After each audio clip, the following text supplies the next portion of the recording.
Never heard of him. See, me and Bo's in the same location.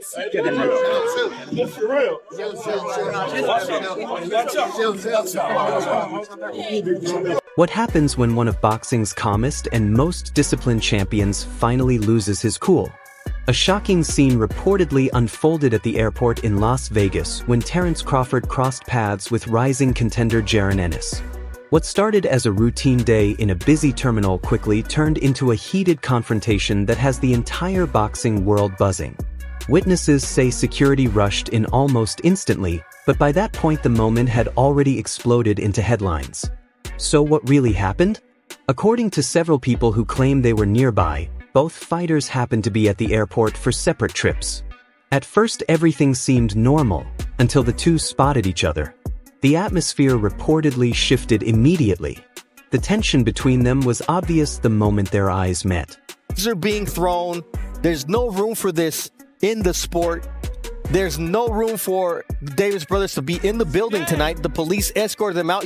Eyewitnesses claim Ennis approached first, appearing ready to exchange words with Crawford. Some believe he may have been trying to get under Bud's skin just a little. Crawford, who usually keeps things professional and controlled, apparently didn't hold back this time. The two started arguing, voices rising as the crowd began to gather. Then, before security had time to step in, Crawford reportedly threw a punch. Ennis stayed on his feet, but the surrounding crowd erupted in chaos. Security quickly separated the fighters.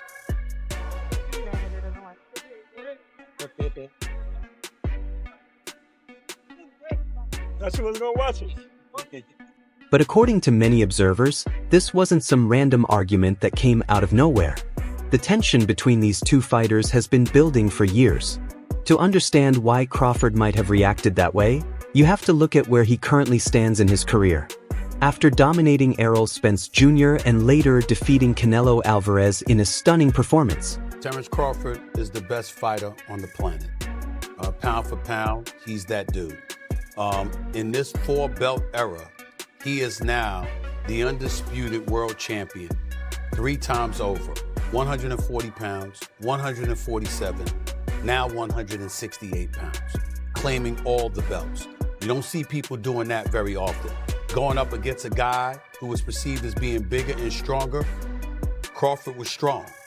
Crawford was strong enough to fend him off, strong enough to make him respect his own power. He used his jab, he used his distance. He had poise in the ring, he wasn't rattled. He backed up and moved when necessary and kept us different. He exchanged enough to gain respect when necessary. It was a brilliant, brilliant, masterful fight on Terence Crawford. Today, many fans and analysts consider Crawford the pound-for-pound king of the sport. But with that status comes constant attention.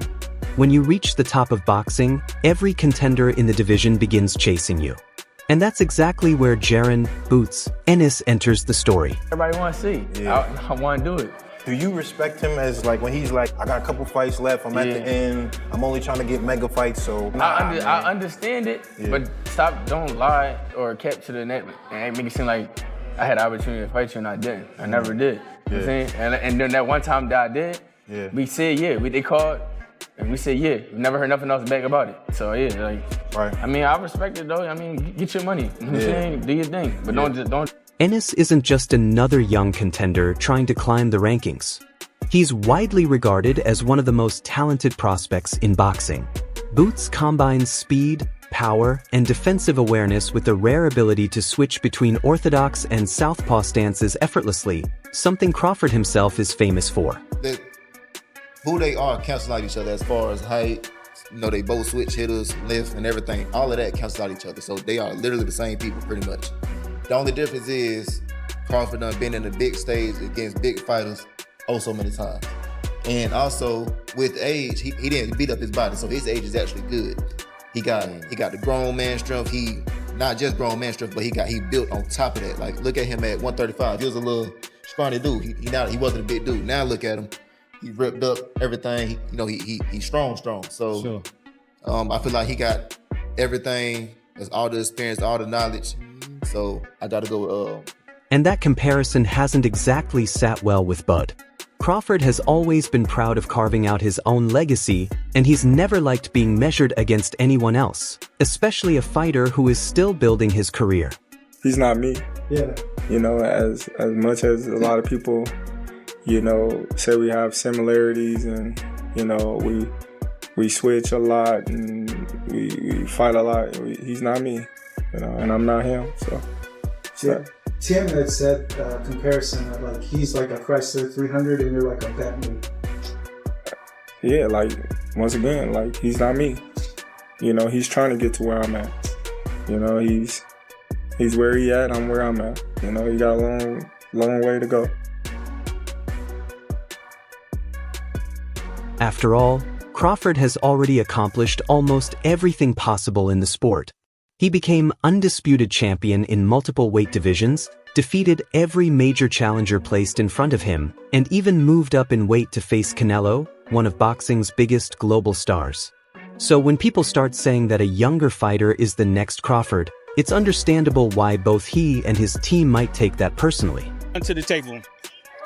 He got our leftovers. Why would Bud want to go backwards? Why would want to go backwards? Bud looking for bigger and better fights, so where he can etch his name in the concrete forever. I don't know, because I really don't look at none of the welterweights since we cleared the division out. Meanwhile, calls for a Crawford versus Ennis fight have grown louder with every passing year. Fans constantly debate the matchup, and even major promoters have spoken about it. Promoter Eddie Hearn has publicly stated that the fight is one boxing should make. A fight booms if there's loads of money on the line, because he knows how good Ennis is, and he's not going to fight anymore unless it's for a lot of money.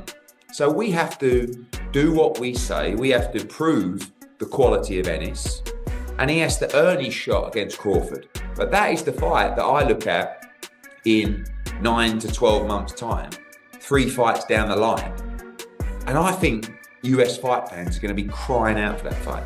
Like, you imagine if we beat Lima on Saturday, we beat Ortiz, you know, we beat Fundora or Mertzalayev or Zayas, everyone will be calling for Ennis v Crawford. I think a lot of fans are crying for that now. They have been for years. Yeah. But the reality is we still need to, you know, it's not, I think everyone who, like I say, we've said about everybody that knows boxing. Yeah, boxing fans. One that knows how good Ennis is go, I mean, what a fight. That is unbelievable. But still, you've got to educate people that Ennis is as good as I say he is, right? And you do that by beating the champion. So we've got work to do. Crawford, however, hasn't shown much enthusiasm about the idea. In interviews, he has suggested that facing Ennis wouldn't really add anything significant to his legacy. Your weight class. Definitely. What do you think about him? Oh, he's very, very talented. He's unproven, but he's very talented. Yeah. The eye test tells it all. You know, he's got the it, you know, but we haven't seen him against any elite fighter. We've never seen him tested. So until then, you know, we just going to keep saying, oh, boost, boost, boost, until he meet that fighter that's going to test him. Is that a fight that you would be interested in? Nah, it just don't make sense right now in my career. Like I said, like, especially money-wise, don't nobody really know Boost, but right. I'm looking for bigger and better challenges like Canelo. You're just looking for the big ones. Yeah. The big fish. Yeah. Fish fry. Definitely. Definitely. Them the guys I'm looking. From Crawford's perspective, the risk-reward balance simply isn't appealing. He's already an established legend at the top of the sport, while Ennis is still working his way toward that same level. If Crawford beats him, critics might dismiss it as a veteran defeating a younger contender who wasn't fully proven yet.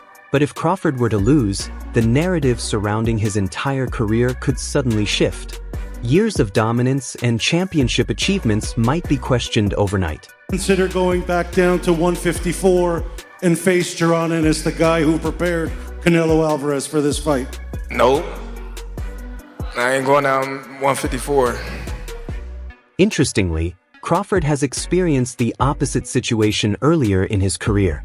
Before his massive fights with Spence and Canelo, there were times when he felt overlooked by other big names. Fighters such as Ennis and Sebastian Fundora were rumored to be more interested in facing other champions instead. Elsewhere. But now that y'all see I'm the ticket, now y'all like, oh yeah, we want to fight Terence Crawford. We want Terence Crawford. That's the narrative now. I'm done with 147. I ain't going back. I'm like, all right, I want to fight from doors. He got 2 belts. I want to become undisputed at 154. That was my train of thought. But when he said he didn't want to fight me because I wasn't basically big enough, I looked at him like, huh? They want to fight Errol Spence because he's a bigger fighter. But you knew what that was, though. Yeah. It's cool. I'm not tripping on that because now they begging for a fight. Now they want to fight me now. I don't sell, so there's no need for you to even mention my name no more. Don't say Terence Crawford. Yeah. You know, all these guys that see now, they say, oh, he's the ticket. Win, lose, or draw, he's the ticket. I'll fight Terence Crawford. Come on, man. Boots had a chance to fight me. Virgil Ortiz had an opportunity to fight me, you know, but now everybody, oh, I'll fight Terence, or I'm this, I'm that. I'm like, okay, cool. When y'all had y'all opportunity, you know, y'all went elsewhere. But now that y'all see I'm the ticket, now y'all like, oh yeah, we want to fight Terence Crawford. We want Terence Crawford. That's the narrative now. Now the roles have reversed. Crawford is the superstar everyone wants to challenge. After defeating someone like Canelo, it's natural that every ambitious contender sees him as the ultimate target. Doing something and I know what I'm capable of, it's not like a surprise to me. It's a surprise to y'all because y'all didn't believe me, you know? But for me, I knew I could do it and I believed that I could do it. I just needed the opportunity. That's all they say I've been fighting is nobody's. What can they say now? Somebody. That constant pressure can become frustrating. Crawford has suggested that after accomplishing so much, he has earned the right to decide how his career ends and who he fights next. Yet the noise from fans and media keeps repeating the same message. Boots deserves the shot. Wild right now. I think Crawford should fight him right now if he's ever going to fight him. If he wants to, if Crawford has it in his mind to fight Boots, you might as well do it now. What did Floyd Mayweather do with Canelo Alvarez? Now Canelo was already an enormous draw, and that's the difference. But he didn't wait till he got super old, and Canelo entered his prime. He got him right then. But are we talking business right now? Because if you're Boots, right? And I guess the thing for Canelo is, Floyd made some good money there. Canelo had a nice following. Is there a super big following for Boots outside of just the boxing world? That's what Matt's saying. The market is not that big. I know, but what I'm saying is like, so the money was like, if I'm Crawford, would I jump out there and fight? Because Boots ain't no easy fight. Is the risk worth the reward? You know what I'm saying? The answer right now is no. I think Boots is probably a little bit bigger than we're giving him credit for commercially, especially after this performance. And I think if you fight Crawford, it would rise to a level. After Crawford's win over Canelo on Netflix, I think people do want to see this fight. Is it a mega fight? Maybe not, but I do think it's a very commercially viable. So when the two fighters reportedly crossed paths at the airport and words were exchanged, that built-up tension may have finally exploded. From Ennis's perspective, though, the situation looks completely different. Terence bought the Crawford fight. I'm tired of answering questions about it. He already said millions of times that he not fighting me or looking my way, so I'm just tired of answering no questions, you know. And if a fight happened, it happened. You know, I wanted it to happen, but if not, yeah. And what better way to claim the throne than by defeating the man considered the best in the world? Ennis understands that a victory over Crawford would instantly transform his career. One win could make him the new face of boxing overnight. What does he mean? He said world-class fighter. I guess he's trying to say if you're a world-class fighter. Sign a contract. Exactly, sign a contract. If he wanted to fight, he would have stayed at 47. He obviously said he said he wanted to move up in comments to be undisputed at 54 or something like that. So, yeah, he definitely did say that too. Exactly. Yeah. We ain't worrying about, right now we ain't worrying about Crawford. We're going to clean 147 now, then we're going to move to 154. If he there and he got a belt, we coming after him. Simple. What makes the matchup so intriguing is that it isn't a simple clash between power and defense. Stylistically, the fighters share many similarities. Both are switch hitters with exceptional timing, sharp accuracy, and elite footwork. That raises the question fans can't stop asking. If their skills are so similar, who actually does it better? It's in a fight that stylistically will be, oh my goodness, it's a fight between Terence Crawford and Jaron Ennis. I don't think I think that's going backwards for Terence.